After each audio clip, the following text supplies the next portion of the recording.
अपनी परंपरा, अपनी संस्कृति और अपने संस्कारों पर गौरव की अनुभूति करनी चाहिए।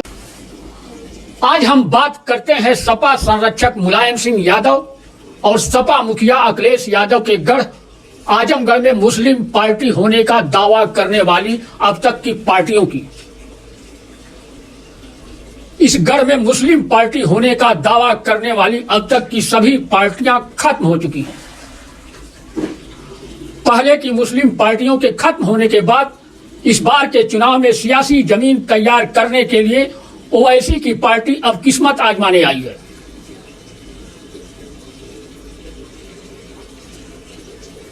आजमगढ़ में सियासी जमीन तैयार करने आई मुस्लिम पार्टी होने का दावा करने वाली AIMIM को 4 सीटों पर चुनावी जंग में उतरने के लिए प्रत्याशी ही नहीं मिल पाए हैं। सिर्फ 6 सीटों पर ही ओवैसी की पार्टी के प्रत्याशी चुनाव मैदान में हैं।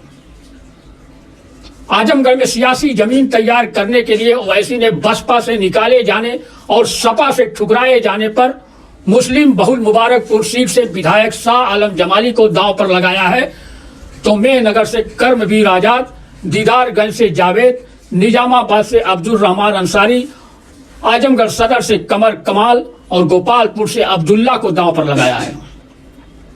ऐसा माना जा रहा है कि ओवैसी की पार्टी के सभी प्रत्याशी सपा और बसपा को नुकसान और बीजेपी को फायदा पहुंचाने के लिए लड़ाई लड़ रहे हैं। यूं तो आजमगढ़ में अब तक कई मुस्लिम पार्टियां आई और जमानत जब्त होने के बाद उनका अस्तित्व ही मिटता गया। 1969 में डॉक्टर अब्दुल जलील फरीदी की मुस्लिम मजलिस पार्टी ने यहां पर सियासी जमीन तैयार करने की कोशिश की, मगर विधानसभा चुनाव में उसका झंडा ही लहराता रह गया और जमानत तक नहीं बच पाई। फिर 1974 में इंडियन यूनियन मुस्लिम लीग को लेकर गुलाम महमूद बनातवाला यहां की मुस्लिम सियासत को रुख देने की कोशिश की और वह भी सियासत से गायब हो गए। 1995 में मायावती सरकार में शिक्षा मंत्री रहे डॉक्टर मसूद शाह अहमद को मायावती ने कैबिनेट से बर्खास्त कर दिया था। मायावती ने अपनी बेइज्जती का बदला लेने के लिए डॉक्टर मसूद ने 2002 में नेशनल लोकतांत्रिक पार्टी बनाई। उन्होंने भी आजमगढ़ की सियासत में एंट्री करने की कोशिश की, मगर फिर जमानत जब्त करवाकर वापस चले गए। फिर सर्जन डॉक्टर अयूब ने पीस पार्टी को लेकर आजमगढ़ की कई सीटों पर 2012 के विधानसभा चुनाव में प्रत्याशी उतारा। किसी की भी जमानत नहीं बच पाई। 2017 में भी पीस पार्टी फिर चुनाव मैदान में उतरी तो वह खत्म हो गई। अब इस बार के चुनाव में ऑल इंडिया मजलिस इत्तेहादुल मुस्लिमीन यानी AIMIM आजमगढ़ में मुस्लिम बहुल सीटों पर सियासी जमीन तैयार करने के लिए आई है।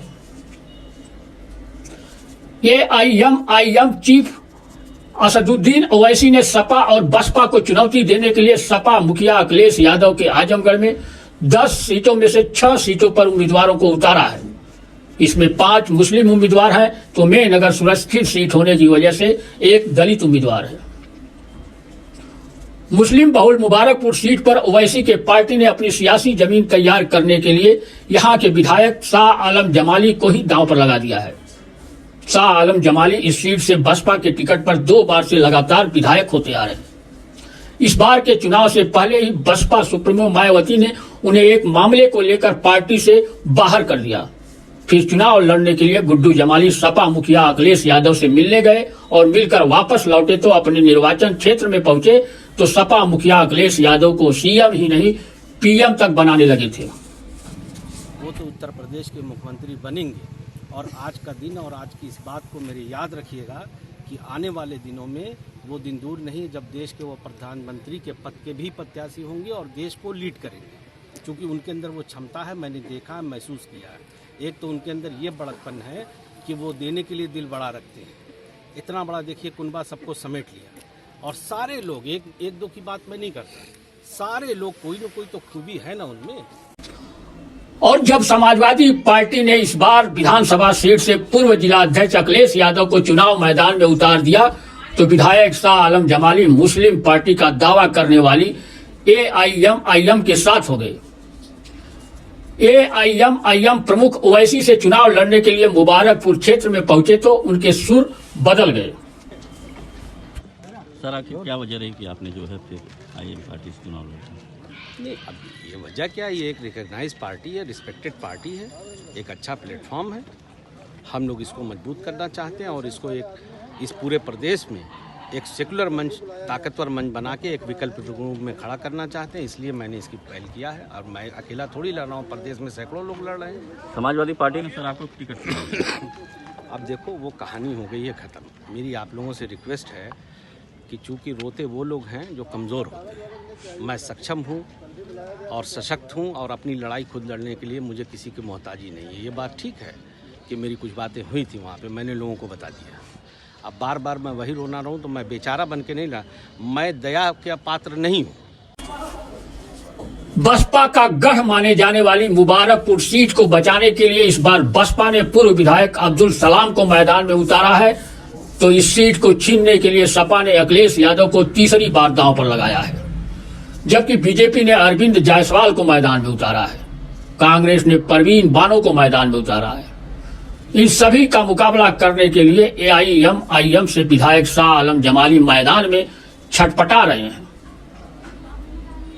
अब 10 मार्च को ही पता चलेगा कि आजमगढ़ की मुबारकपुर सीट से ओवैसी की पार्टी से चुनावी जंग में उतरे विधायक शाह आलम जमाली ओवैसी के लिए नया इतिहास लिखते हैं या फिर जमानत जब्त करवाकर आजमगढ़ में सफल न होने वाली अब तक की मुस्लिम पार्टियों की लिस्ट को और लंबी कर जाते हैं।